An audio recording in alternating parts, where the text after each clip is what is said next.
Je m'appelle Peggy Gaudreuil et je suis cofondatrice de l'association Apis Natura, qui est localisée sur Tancarville, où il y a un rucher école en apiculture naturelle.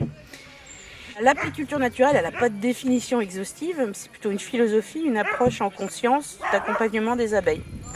Et la question que j'ai envie que les gens se posent, c'est qui ils ont envie d'être auprès des abeilles et de quelle façon on peut les accompagner. Aujourd'hui, l'enjeu, il n'est plus autour des produits de la ruche, mais bien dans le maintien et la restauration de la biodiversité en général, et aussi de l'abeille en particulier.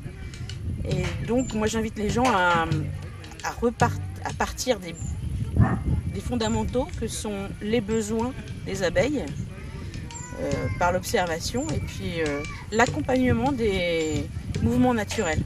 Parce que je suis persuadée qu'en allant dans le sens de la nature, on a tout à gagner, et que la société des abeilles, qui est incroyablement efficace, peut nous inspirer encore sur les futures générations qui sont à venir.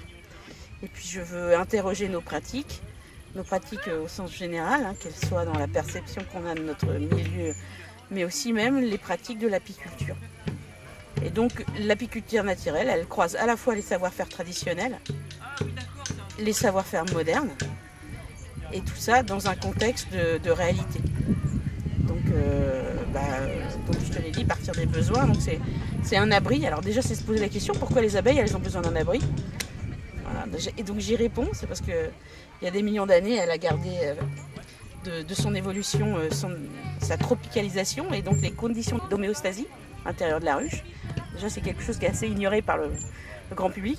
Et donc, il lui faut une cavité, un endroit où elle va pouvoir avoir un taux d'hygrométrie important et une température autour de 36 degrés constante pour le développement de la colonie, notamment les besoins du couvain.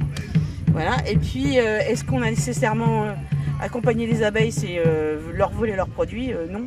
Aujourd'hui, les enjeux, ils sont autour de la pollinisation, et puis accompagner les abeilles pour qu'elles vivent mieux. Et puis, ça interroge sur son rapport au vivant de façon générale.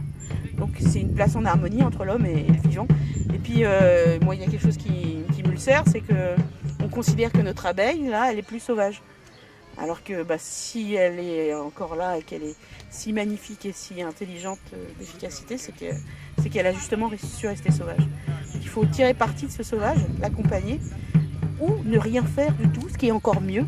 Donc avoir aussi dans sa démarche une